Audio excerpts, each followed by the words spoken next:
What's going on, guys? Today we are here with our first video. So pretty much what I'm going to be going over in this video is going to be what I take on a day-to-day, week-to-day basis, or week-to-week basis, as well as what I eat in a day as an 18-year-old, gym enthusiast Looksmaxer. So let's start off with it. I'm not going to go too into depth on a lot of these things because I believe that they all should have their own individual videos that go with it. But yeah, let's get started. All right, so number one, and sorry about the background TV noise, I just have it on and I don't feel like turning it off, is Retatrutide. So take this once a week. If you guys don't know about it, you can go watch Collab's video on it, or there's a lot of valuable information about it online. I can't even make a full video singling it out because it's OP, honestly. But yeah, pretty much the whole premise of it is for weight loss and partitioning carbs to actually be useful for you rather than storing most of them as body fat. So I take that right now at 0.75 milligrams once a week. I do that every Wednesday. I'm gonna taper up to about like 2 milligrams before I probably just leave it alone at that level and steady out there. But yeah, this is main thing because I beforehand 30 to 45 days ago was like 15 to 20 pounds heavier and just straight body fat. So Retatrutide, like I said, I'm not going to get into a lot of the in-depth details on it, but it's very good for weight loss and the other benefits that come with it, which will help when you guys understand what else I'm on, is it improves your lipid profile. So my blood work, which is going to be my second video I post on this channel, I have extremely good blood work, and with the other things I take, aka SARMs, hurt your liver. They have to be processed through your liver due to them being oral. The Retatrutide does help with some liver functionality, like indirectly, as well as cardiovascular. It's not like meant for that, like you're not trying to take that if that's like your main issue, but it's the little things that add on to it which make it better than something like an Ozempic, because you're getting more for your buck out of it. And it's just literally Mogs Ozempic in every single way. I mean, it's quite literally Ozempic times 3. It's a triple agonist on GLP-1, glucagon receptors, and GIP, or GIP-1, whatever the fuck it's called. So that's the main one. Obviously, that's taken once a week. And then second off, we're gonna get into the Serum / SARM / extra stack. And what that's going to be is number one, enclomiphene. So I'm a very hyper responder to enclomiphene. I'll get into that in the blood work video. But for now, all I'll say is that my total test is over 1100 and my free test is extremely high. My LH, of course, being on enclomiphene is high, and my FSH is at a very stable high, moderate level. Not too high, not too fertile, but I'm pretty fertile. So enclomiphene as a base, because the second one we're about to get into suppresses your T, and it doesn't really suppress me that much, which is obviously why my levels are so high. And the enclomiphene I respond very well to. So I take 12.5 milligrams of that every single day. It's just 1 milliliter out of the dropper tool, and I would recommend almost anybody getting on it if your levels aren't that good, and even if they are, just take a small dose of it, because you can always use more tests unless you respond incorrectly and you build up estrogen and you can't even use it. It's not even bioavailable for you and your free test is low, but it's different for everybody, so you got to get your blood work done. And then after that, because this is a SERM, and SARM wise we'll go into S4. So right now I'm taking S4 twice a day at I believe I take 10 milligrams in the morning, and then 6 to 7 hours after that I'll take another 10 milligrams. This is just for the cut wise, just muscle preservation and keeping everything dry, lean, and it's just a very good cutting SARM. You guys can do your own research on it and everything if you want to copy my stack. And along with that, I do Cardarine as well. So for that, I just do 10 milligrams a day in the morning. That's literally it. that's like a lower dose. It's not too crazy, and that just helps with, you know, your body getting more calorie burn out of what you're doing. For example, like if I was natural, like just going on a walk or something like that, you know, the Cardarine, it makes it more efficient, and you have a better fat oxidation level. And I don't know exactly if it's helps with muscle preservation, but let's just say when we get into my diet later in the video, I'm telling you guys now, I have not lost a single bit of muscle. On some days I feel like I've gained, but that's just probably because I just caught a very good pump. But yeah, with this stack, very, very elite in terms of, you know, cutting.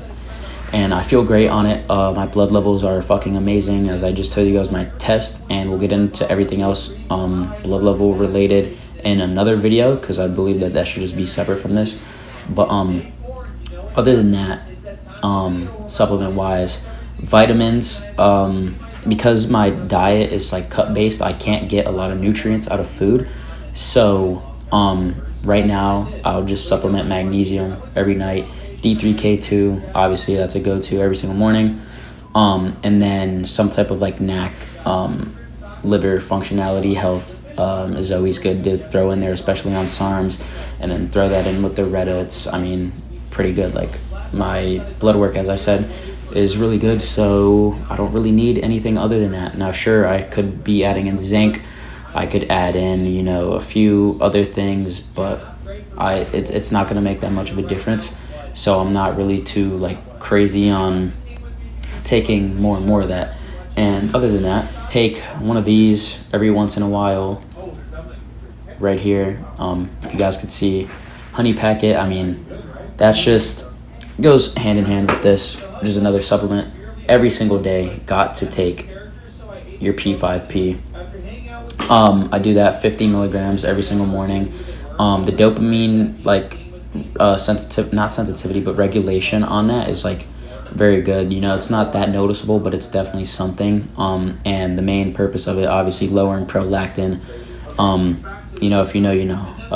You're gonna be able to do multiple rounds in the bed without, you know, getting soft. And I mean, match that with a fucking 1100 plus test, and you guys can probably imagine that I'm pretty good in that area. But honey packet wise, just a fucking joke. I mean, that shit's probably cope anyway. For me, I mean, it's not that much of a difference. Like, I feel it sometimes, and then other times I'm like, this shit doesn't fucking work. But, you know, it's probably cope. I know there's some shit like Toncataly in it, but I don't know how, you know, effective that is dosing just like once in a while. I'm pretty sure you have to like take that more consistently to see the benefits out of it. But I'm not a fucking doctor, and I'm not too, you know, keen on learning about that type of shit, so I really don't know. You guys can fact check me in the comments. I mean, vitamin wise, SARM wise, you know, peptide wise, that's it. That's all I take. And we'll now get into, you know, taking like for Looksmaxxing wise in terms of, you know, like actual like skincare and everything. Caffeine serum under the eyes, needed daily, every single day. Throw that on after I go to the gym every morning and I shower. Right now, I mean, my eyes kind of look shitty. I just got my sleep schedule back on track, so give me like 2 weeks before my shit's straight. And then I have, I believe it's like a B serum peptide. I'll throw it up on screen, what it is, from Ordinary as well. Both of these products are from Ordinary, that you use on your brow ridge here. And it's supposed to, you know, help with upper eyelid exposure. I don't know if, you know, comparing it to something like Volufiline, I don't know, you know, I'm almost positive that shit's mainly cope. And this serum could be cope too. I've been doing it inconsistently for like a month, so I just started doing it again like every single day. And I can make a fucking update in like a month from now to see if it was actually worth it or not. But the caffeine serum, I mean, that shit's not cope. I've already seen like changes from that. I had like way worse bags before and way worse discoloring, and that shit's definitely fixed. Then other than that, as you guys can see right here, I have a slit in my eyebrow. No, I did not fucking put that there. It's a fucking scar. And other than, you know, the serums I just mentioned, eye area wise, Minoxidil, pretty fucking banger. My eyebrows have gotten way better because of it. They were a bit like not too dense before, choppy, and like they just feel more coarse, I guess you could say, like thicker now. And I mean, it's Minoxidil. You guys probably know how it works. Doesn't matter where the fuck you use it. Eyebrows is all I use it for. I don't really need it on my hairline. My hairline's straight, and shit does wonders. My eyebrows were super fucking choppy before, and now, I mean, they're decent besides a fucking scar, because I can't really do anything about that. So that's really all I use, like face wise. Obviously I have a cleanser.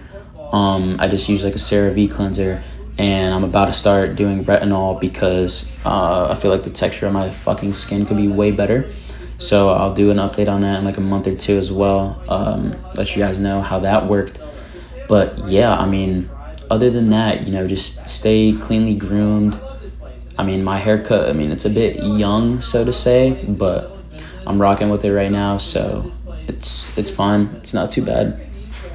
And now we'll get into, you know, diet-wise. So diet-wise, for the past month I've been doing, and this is why I say it's kind of crazy that I haven't lost any muscle, and my test is so fucking high, because I only eat 1,100 calories a day maximum, with over 150 grams of protein.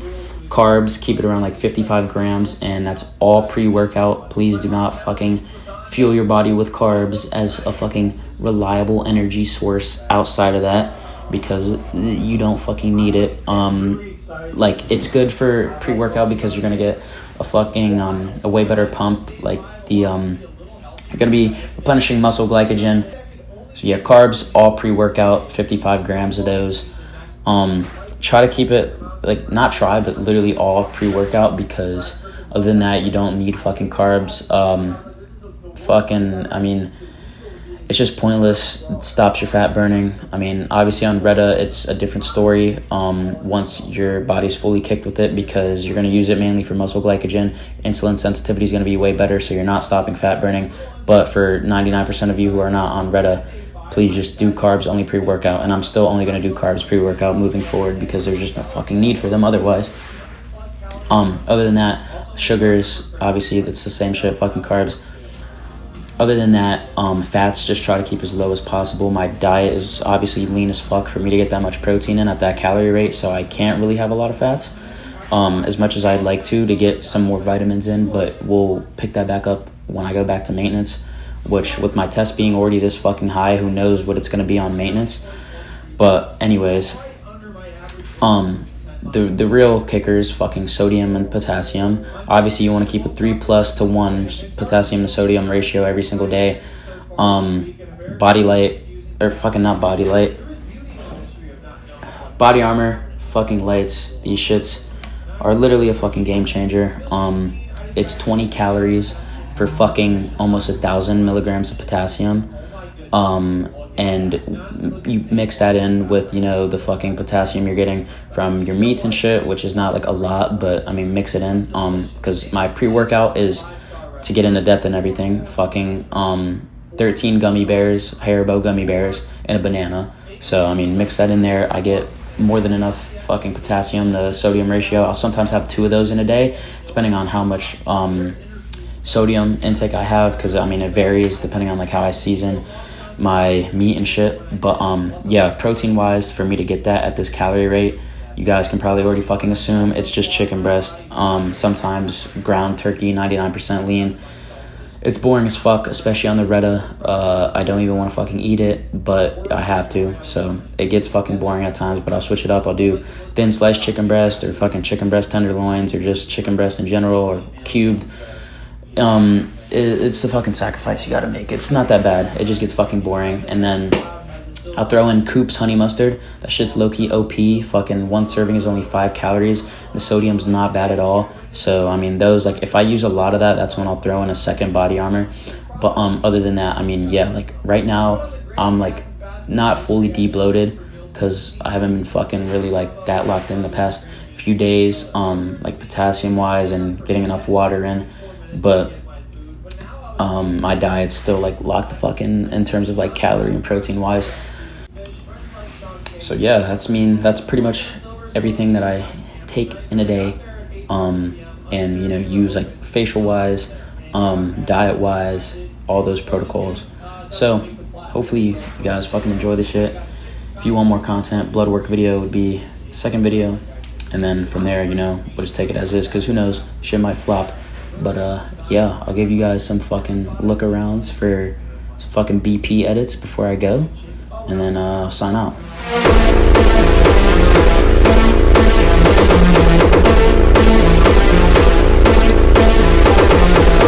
Alright, yeah, let me chill the fuck out. I'll see you guys in the next video. Peace.